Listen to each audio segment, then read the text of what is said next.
दोस्तों स्वागत है आपका अपने चैनल नेट एडू पर। दोस्तों आज के वीडियो में हम आप के लिए एक प्रश्न लेकर के आए हैं और प्रश्न वो ये है कि तीव्र शहरीकरण के साथ प्रचुर मात्रा में चुनौतियां लाता है। नया विकास एजेंडा इन चुनौतियों का किस प्रकार स्थानीय, राष्ट्रीय और अंतर्राष्ट्रीय स्तर पर सामना करता है। जो तीव्र शहरीकरण हो रहा है उसमें उसमें जो है तीव्र शहरीकरण जो हो रहा है तो शहरीकरण की कई समस्याएं भी हैं। तो कई समस्याएं जब उत्पन्न होती हैं तो उसका किस तरह से नया विकास एजेंडा उसका सामना करता है। जो योजनाएं आती हैं शहरों में वो किस तरह शहरीकरण की समस्या को दूर करने में सहायता करती हैं, इसको हम लोग आज के वीडियो में पढ़ने वाले हैं। तो वीडियो काफ़ी इम्पोर्टेंट होने वाला है। जितने भी जो ग्रेजुएशन हो, पोस्ट ग्रेजुएशन हो या एमए है, उन सभी के जितने भी स्टूडेंट हैं उन सब के लिए बहुत ही इम्पोर्टेंट है। तो इस वीडियो को लास्ट तक ज़रूर देखें और मैटर को समझने की कोशिश कीजिए। चलिए सबसे पहले मैं आपको बताता हूं कि अगर आपको आंसर लिखने के लिए आए तो कुछ इस तरह से उत्तर की रूपरेखा आप बना सकते हैं। अगर नहीं बनाना चाहते तो कोई बात नहीं, अब डायरेक्टली आंसर लिख सकते हैं, लेकिन अगर बना लेंगे तो और अच्छा रहेगा। ठीक है, तो चलिए जानते हैं कि क्या है शहरीकरण और उसकी समस्याएं क्या है। उसके बाद हम लोग बात करेंगे कि नया विकास एजेंडा किस तरह से उसका सामना करता है। देखिए, शहरीकरण वह प्रक्रिया है जिसके द्वारा नगरों का निर्माण होता है तथा इनके आकार में वृद्धि होती है और अधिक लोग केंद्रीय क्षेत्रों में रहना और काम करना प्रारंभ कर देते हैं। तीव्र नगरीकरण ऐसा मामला है जिसमें लोग कृषिगत गांवों को छोड़कर उद्योग तथा सेवाओं की बहुलता वाले नगरों में रहना प्रारंभ कर देते हैं। नगरीकरण से रिलेटेड मैंने एक एकदम डीपली वीडियो बनाया है, उसका लिंक आपको डिस्क्रिप्शन में मिल जाएगा या हमारे चैनल पर भी मिल जाएगा। अगर आप नगरीकरण को अच्छे से समझना चाहते हैं तो वो वीडियो आपके लिए बहुत ही यूज़फुल होगा, तो उस वीडियो को एक बार ज़रूर देख लें। चलिए अब हम लोग जानते हैं कि शहरीकरण है क्या या नगरीकरण है क्या। दोनों एक ही होता है, शहरीकरण या नगरीकरण। देखिए, तो शहरीकरण कहते किसे हैं। देखिए, शहर में जब जनसंख्या की वृद्धि होती है तो उसको हम लोग कहते हैं शहरीकरण। या अगर शहरों की संख्या में वृद्धि हो रहा है तो उसको भी हम लोग कहते हैं शहरीकरण। यानी अगर शहर में जनसंख्या बढ़ रहा है तब भी शहरीकरण, या शहरों की संख्या में वृद्धि हो रहा है तब भी शहरीकरण कहलाएगा।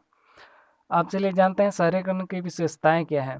तो शहरीकरण की विशेषताएं क्या है। जनसंख्या विस्फोट, जो है जनसंख्या आवेग, जनसंख्या विभेदन, पर्यावरणीय दुर्दशा, वैश्वीकरण, प्रसार एवं विकेंद्रीकरण, ग्रामीण शहरी संबंधों में परिवर्तन और शासनहीनता, ये सभी शहरीकरण की विशेषताएं हैं।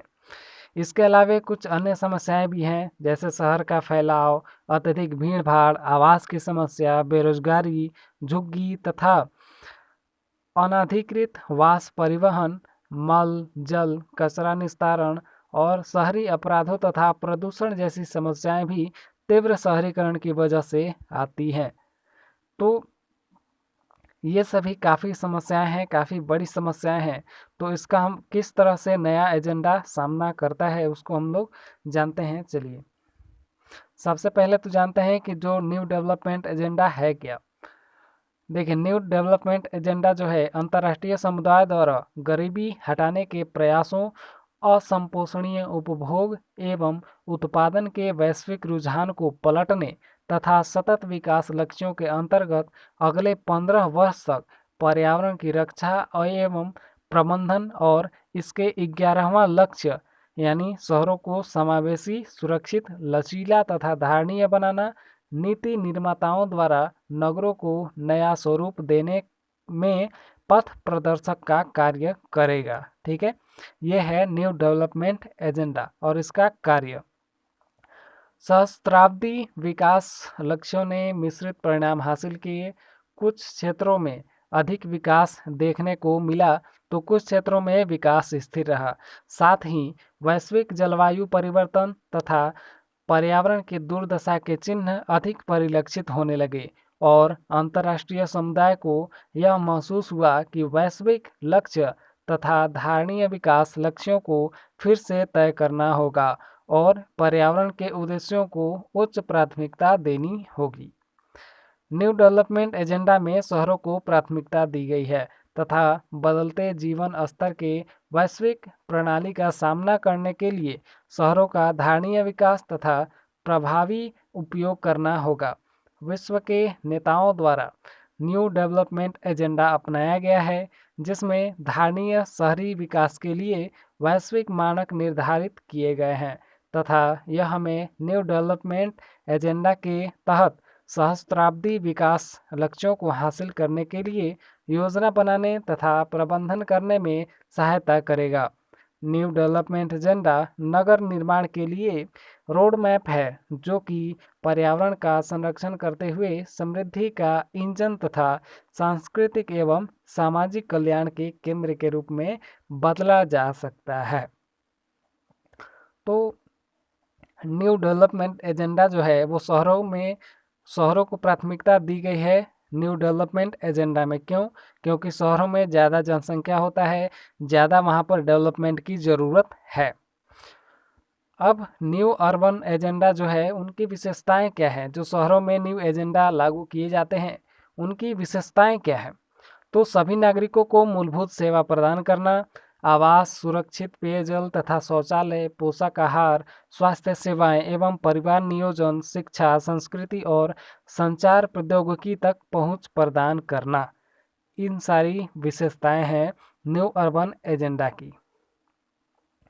जिसके पास घर नहीं है, घर देना, सुरक्षित पेयजल और शौचालय बनवाना, पोषक आहार देना, स्वास्थ्य सेवाएं देना, शिक्षा, संस्कृति, संचार प्रौद्योगिकी, टेक्नोलॉजी, ये सभी तक जितने भी गरीब वहाँ पर शहरों में गरीब लोग हैं उन सभी को इतने सारे सुविधाएं देना। ठीक है। सभी नागरिकों के लिए समान अवसर तथा भेदभाव रहित वातावरण सुनिश्चित करना, अपने शहर में उपलब्ध अवसरों से लाभ उठाने का अधिकार प्रत्येक नागरिक को है।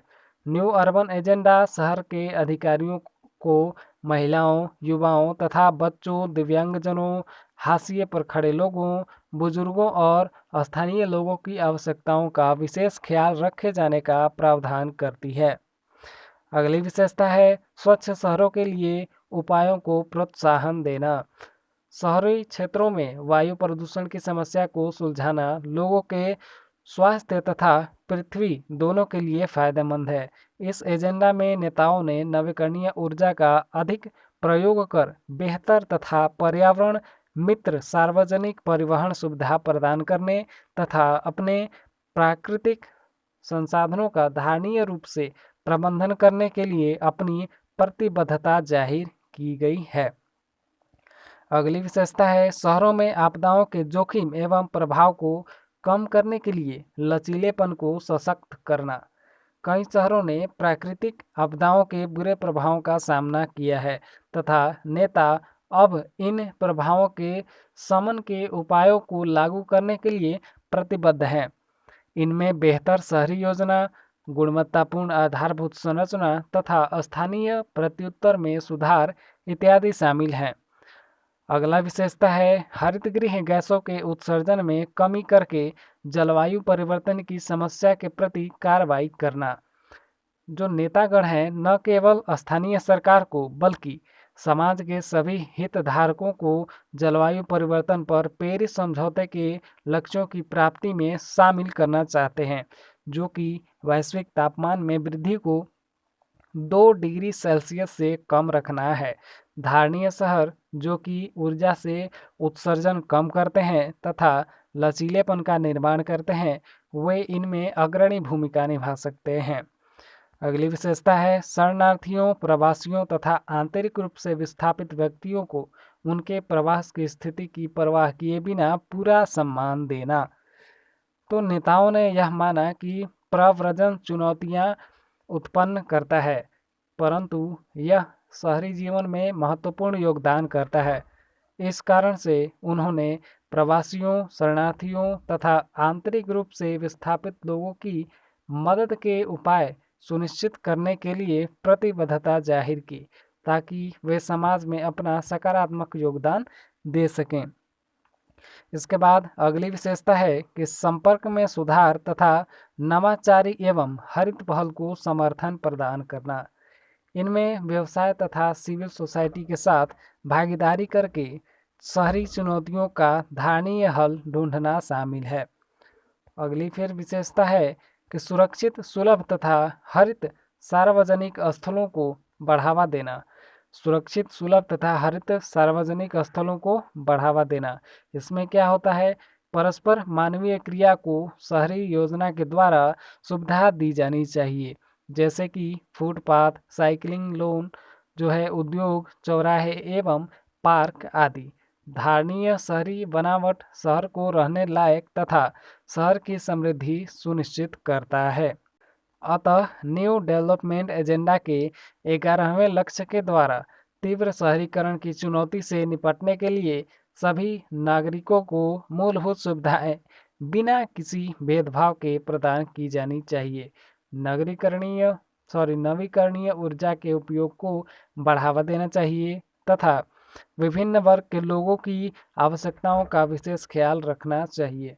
आपदाओं के उचित प्रबंधन के द्वारा हम जन धन की क्षति को कम कर सकते हैं। अल्प विकसित देशों की धन और प्रौद्योगिकी से सहायता करके तथा स्थानीय सामग्री की मदद से धारणीय तथा लचीले भवनों के निर्माण में मदद की जा सकती है। अतः न्यू डेवलपमेंट एजेंडा स्थानीय, राष्ट्रीय तथा अंतर्राष्ट्रीय स्तर पर विभिन्न संस्थानों के साथ सहयोग, समन्वय तथा एकीकरण के द्वारा उन चुनौतियों का निराकरण करेगा। तो आपने देखा कुछ इस तरह से न्यू डेवलपमेंट एजेंडा एवं शहरीकरण की समस्या को किस तरह से उसको सामना करने में किस तरह से समर्थ है। तो न्यू डेवलपमेंट एजेंडा जो है वो ज़्यादातर नगरों में ही लगाए जाते हैं, क्योंकि नगरों में जनसंख्या ज़्यादा होती है और जनसंख्या ज़्यादा होती है तो वहाँ पर समस्या भी ज़्यादा होती है। तो इसलिए जो डेवलपमेंट एजेंडा है वो ज़्यादातर नगरों में लगाए जाते हैं। यहाँ तक समझ गए? उम्मीद है आपको समझ में आया होगा। कोई डाउट है तो कमेंट कर सकते हैं। तो मिलते हैं अब अगले वीडियो में नए टॉपिक के साथ। और वीडियो अगर अच्छा लगा हो तो लाइक कीजिएगा। चैनल को सब्सक्राइब अभी तक नहीं किए हैं तो सब्सक्राइब जरूर कर लीजिएगा। मिलते हैं अब अगले वीडियो में।